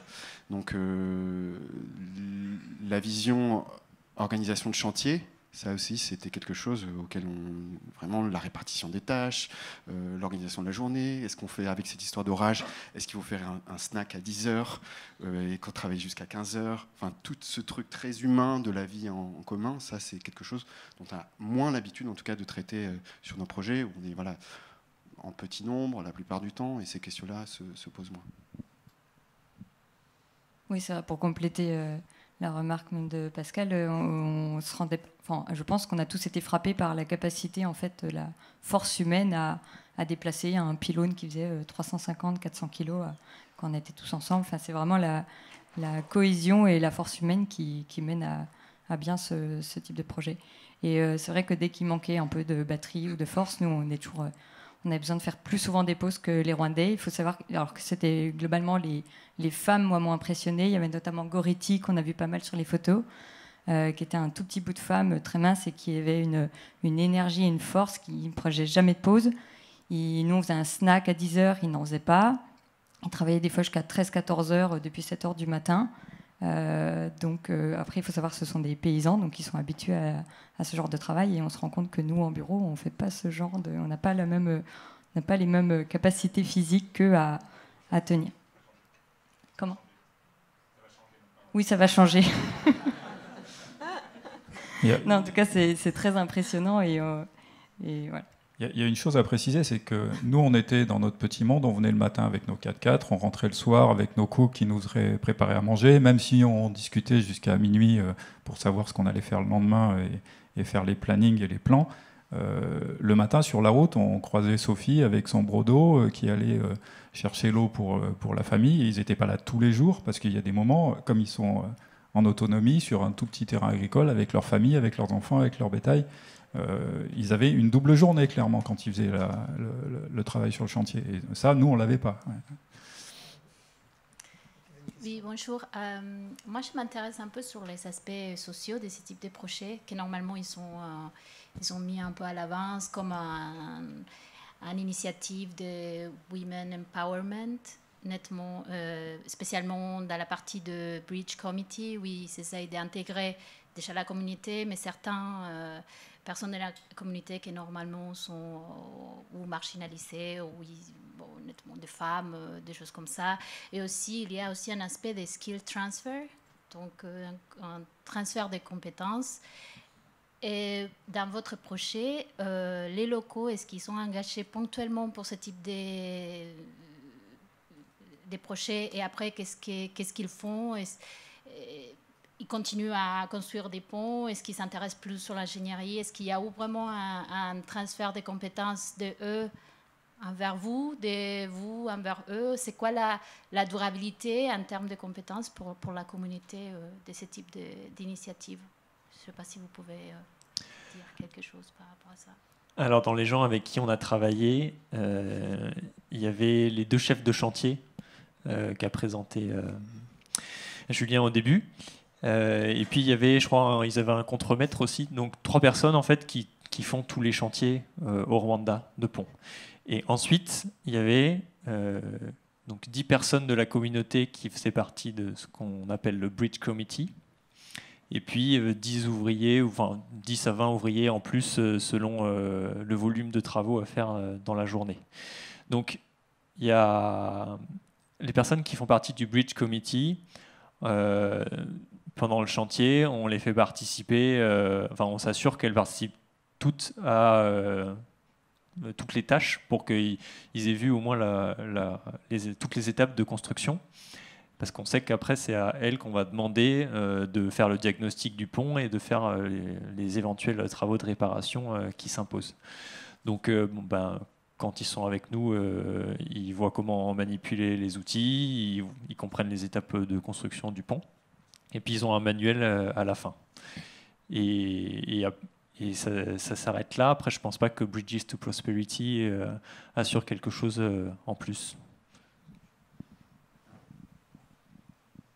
Oui, l'association a un système très américain, très encadré en fait. Donc ils ont fait des plans types et après ils forment 2 ou 3 personnes qui sont les accompagnants des groupes. Et le rôle de l'association, c'est de discuter avec les États, les positions des ponts, avec les districts, et puis de trouver les gens comme nous, c'est-à-dire de trouver les sponsors au fond. Hein. Et effectivement, ce qu'on peut regretter, enfin ce que moi personnellement j'ai regretté, c'est qu'il y a très peu d'initiatives pour les participants. C'est-à-dire que généralement, ils choisissent les participants parmi des sociétés qui font du génie civil. C'est une règle qu'ils ont, hein, donc bureau d'études. Il y a beaucoup d'anglo-américains où le système de charité est très développé, si vous voulez, chez les anglo-américains, ce qui est beaucoup moins en France, il faut bien le reconnaître. Et puis, à partir de là, on a voulu discuter, par exemple, la méthode de levage. C'était quasiment impossible. Le gars a référé aux États-Unis pendant la nuit, etc. Donc, c'est très, très encadré. Alors, ce qu'on peut regretter, c'est que, bien sûr, ils donnent un manuel aux gens. Je ne sais même pas s'ils savent tous lire. Donc, voilà. Sur les questions de parité homme-femme, déjà, au niveau de la société rwandaise, là aussi, il n'y a pas de leçon à donner. Je crois qu'il y a plus de femmes politiques au Rwanda que d'hommes. Pour être plus exact, il y a 88% des femmes qui travaillent contre 87% des hommes. Et malheureusement, c'est suite au génocide où la plupart des hommes ont été tués. Donc les femmes sont mises à travailler, mais il faut savoir qu'ils ont gardé cette implication des femmes dans la société. Et en fait, sur le chantier aussi, je pense qu'il y avait chez les coworkers une parité quasi parfaite. Et les femmes sont habituées en plus aussi à ce genre de travail. Donc on n'a effectivement pas de leçon à donner sur la parité ni sur l'écologie de ce pays-là. Et sur le transfert de compétences, c'était, il faut l'avouer, nous, une des questions qu'on s'est posées avant de partir, parce qu'on s'est pris la tête, savoir s'il fallait qu'on parte, quel était le sens de notre voyage, très honnêtement, hein, pour partager avec vous les moments cet été, quand on nous a remis le pont. Et puis finalement, une fois qu'on s'est posé la question, ça s'est réduit à une question simple, c'est est-ce qu'on a envie de partir au-delà du transfert de compétences. Et on a essayé autant que possible de mettre le meilleur de nous-mêmes dans les travaux qui nous étaient confiés. Sur le transfert de compétences, je pense que quand il y a une entreprise de construction qui participe, elle a l'habitude de gérer un chantier, donc elle peut donner encore plus de valeur ajoutée à des transferts de compétences. Nous, les transferts de compétences, c'était un peu dérisoire, c'est ce dont parlait Pascal un peu plus tôt, c'est manipuler des visseuses et des perceuses. En fait, c'était quelque chose auquel les Rwandais de cette communauté n'étaient pas habitués.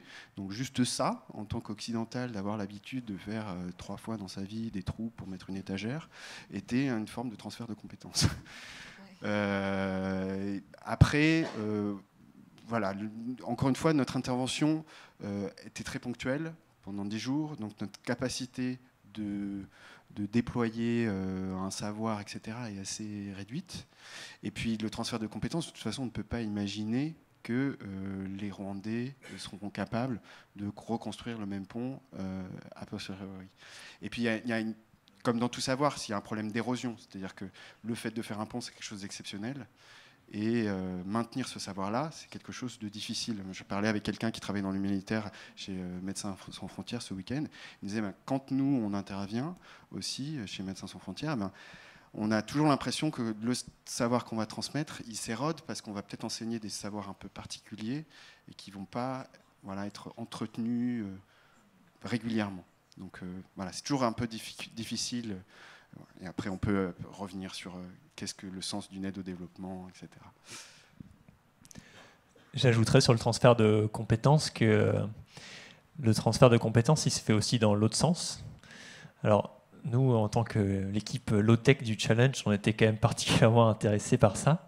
Mais c'est vrai qu'on a découvert un nombre de méthodes de construction économes en énergie et surtout une conception qui est entièrement pensée pour qu'on puisse tout faire presque sans machine.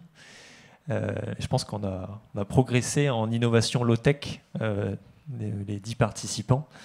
Et de manière générale, le Rwanda est quand même un pays qui, écologiquement et en termes de développement durable, a beaucoup de leçons à nous donner.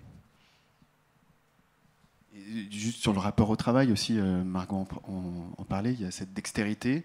Et aussi, moi qui, je ne sais pas, comme vous, moi je contrôle mon temps d'écran sur l'iPhone pour essayer de ne pas être trop d'être attentif et régulier, concentré sur mon activité. Moi j'étais fasciné par la capacité de concentration de ces gens, notamment sur des tâches qui demandaient beaucoup de rigueur, le classement dans l'ordre alphabétique, on va dire, numérique, l'ordre numérique des balançoires, où il fallait bien assembler la suspente 1 avec la balançoire 3. Et ils étaient, pardon ? Il n'y a pas eu d'erreur, mais je peux dire que c'était grâce aux Rwandais, moi, qui me disaient attention, Julien Tannant, tu n'es pas attentif et je te corrige. Donc aussi, en termes de manière, le rapport au travail, cette dextérité, cette perspicacité, cette attention aux gestes permanente qui m'a personnellement fasciné. Il y a la dextérité, il y a aussi l'économie d'énergie, c'est-à-dire que nous, on a vu toutes les photos où on porte les planches très lourdes en eucalyptus à bout de bras. Et en fait, eux, ils ont l'habitude de porter, donc ils font un petit socle en feuilles de bananier qu'ils portent sur la tête. Donc ils viennent porter seuls, même les femmes portent une planche seule sur la tête. Et en fait, on se rend compte qu'on a la charge en fait, qui est alignée avec le corps et c'est beaucoup plus aisé. Ça évite de faire mal au dos. Donc on a aussi beaucoup appris de leur part sur le travail physique. Oui, ça évite de porter avec se générer un moment dans le dos, effectivement, Bernard. On aligne la charge. Tu portes ton ordi portable sur la tête. Donc maintenant, je porte mon sac à dos sur la tête. Sur l'esprit d'équipe aussi. Margot, tu disais qu'il s'économisait beaucoup. Effectivement, c'est aussi valable pour le langage. On en parlait tout à l'heure. Ils ont une manière très particulière de dire oui. Alors, au départ, on tendait l'oreille, on ne comprenait pas. En fait, je vais vous faire un oui, quoi. Mais ça marchait d'une rive à l'autre. Enfin, j'ai mal fait. Mais... Non. En fait, c'est simple. Faut lever les sourcils et après, donc, lever la lèvre Jean-Bernard, supérieure. qui est quelqu'un de très impatient, il faut l'avouer, donc poser les premières questions le dimanche soir et sur les méthodes de levage, notamment de ce cas principal. Et donc, Évariste lui répondait en faisant... Vous dire l'état de tension que ça a créé tout de suite. Voilà. Mais... Voilà, on a eu des clés de lecture et on a compris que c'était... Et puis C'est eux-mêmes faisaient l'effort et complétaient le geste par un oui en français. C'est une manière de s'épargner, quoi. Non, ce que je voulais dire aussi, moi je trouve qu'on apprend d'eux aussi sur l'esprit d'équipe parce qu'ils font vraiment attention à tout le monde, y compris à nous. On sent qu'ils sont attentifs à s'assurer que tout le monde va bien. Et ils travaillent avec beaucoup de patience, plus lentement, mais plus longtemps. Et moi, je trouvais que c'était un exemple. C'était un apprentissage, en tout cas. On est revenu, on était épuisés pendant une semaine, on a mangé comme des fous, et on a dormi à partir de 21h pendant 10 jours. C'est ça. Est-ce que, localement ou avec les gens de l'association, les retours sur l'effet du pont, les flux piétons, les effets pas d'échange, de commerce, etc., sont évalués ou sont mesurés est-ce qu'il y a un retour qui est fait? On n'a pas eu de retour sur l'augmentation du PIB dans la région, pour le moment. Mais nous, on a juste assisté... Non, on n'a pas eu de retour. Voilà. Depuis, on a eu juste un échange. L'association insiste pour qu'il y ait une réaction à froid, une dizaine de jours après le retour dans le pays d'origine des participants.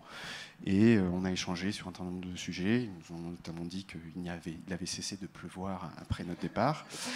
Et voilà, on n'a pas eu plus de retours. Par contre, c'est le cas de Caroline. Oui, la semaine dernière, ils nous ont envoyé, les villageois nous ont envoyé un message avec des photos du pont, des enfants qui jouent, et en nous disant que le pont était aimé. Voilà, pendant cette cérémonie d'inauguration, même si c'est allé assez vite, c'était voilà, émotionnellement, on a compris le sens un petit peu, on a compris un peu le sens de ce pont, et juste par les émotions de la communauté. Voilà. C'est tout ce qu'on a pu avoir comme retour pour le moment. Ouais, de manière générale, le staff de B2P nous a pas parlé d'études faites a posteriori pour vérifier si l'utilisation du pont est conforme à ce qu'on en attendait. La seule chose qu'ils nous ont dite sur le suivi qu'ils faisaient, c'est qu'ils allaient voir certains ponts au bout de 2, 3, 5 ans pour voir un peu quelle était l'évolution du pont et voir s'il y avait des opérations de maintenance à envisager. Dans les minutes qui ont suivi le moment où on a clavé et installé les garde-corps, il y avait déjà un Rwandais avec son vélo rempli de riz qui attendait et qui disait « Est-ce que je peux passer? Le pont n'est pas inauguré. » Parce que sinon, il devait descendre, prendre le petit pont provisoire, etc. Oui, parce que le trafic sur le petit pont provisoire, on le voyait, il était substantiel. Et puis, il n'y a pas eu beaucoup d'images. Si on a vu des gens avec une charge sur la tête, mais il y a une collecte de lait et les jeunes qui ont la collecte de lait, ils ont au minimum un bidon, ils en ont des fois 2, des bidons de lait qui doivent faire peut-être 50 litres ou 25-30 litres, et ils les poussent sur des vélos. Et donc la dénivelée de descendre au bord de la rivière, de franchir à gué ou de franchir sur un petit pont de fortune, c'est pas du tout la même, parce qu'ils le font quelle que soit la météo. Tous les jours, ils amènent le bidon de lait à la laiterie du petit bourg qui est à 3, 5, 6, 10 km. Et donc ça, c'est un travail de force. On les croisait sur la route, et les jours où il pleuvait, ils étaient couverts de boue de la tête aux pieds.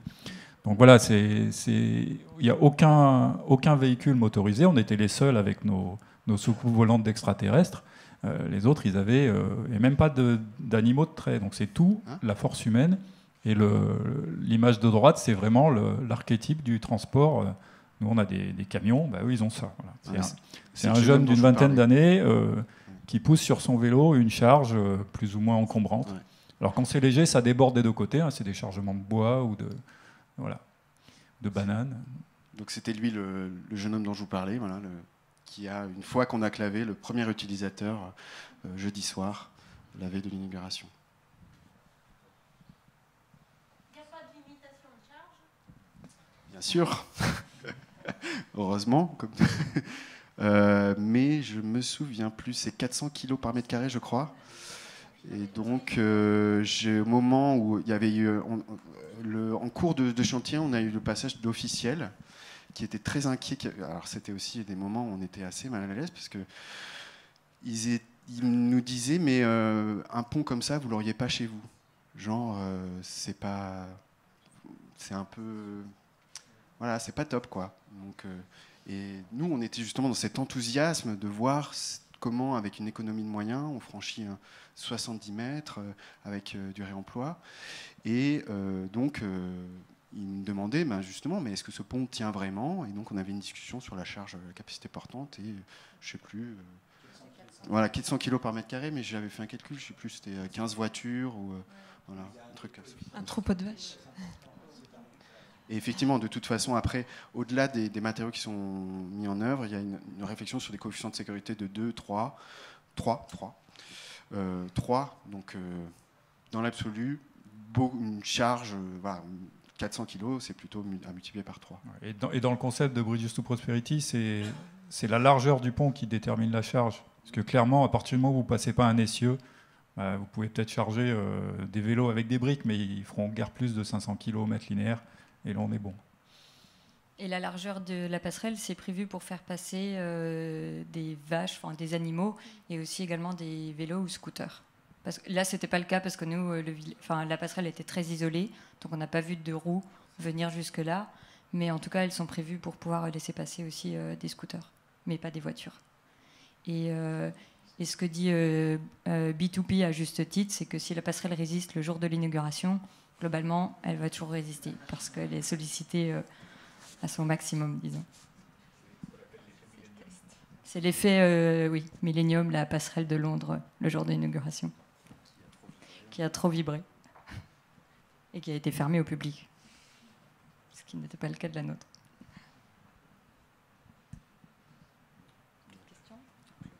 Merci.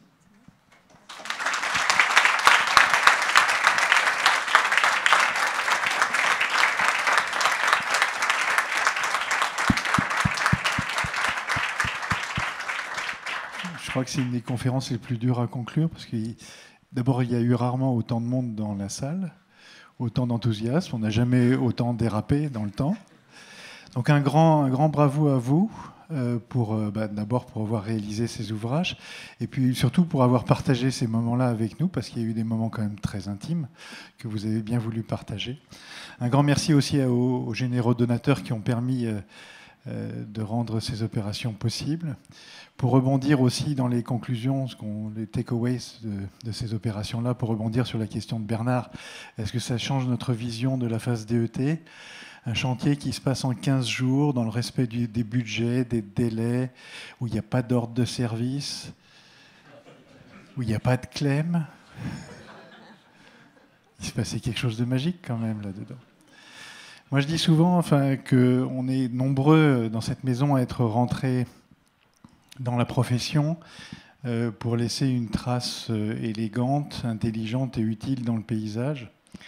Alors élégante, elle l'était certainement. C'était 2 ouvrages adaptés à leur paysage. Intelligente parce que, au fond, vous avez utilisé, et Bridge to Prosperity vous donne des matériaux qui sont manutentionnables sur le site avec des moyens sommaires. Et puis utile, c'est peut-être le mot le plus important au fond, parce que ce que vous aurez ramené de cette affaire-là, c'est la trace que vous laissez pour ces géants, et puis leur sourire et leurs applaudissements à la fin, leur chant et leur danse, qui sont quand même la meilleure vérification de l'ouvrage.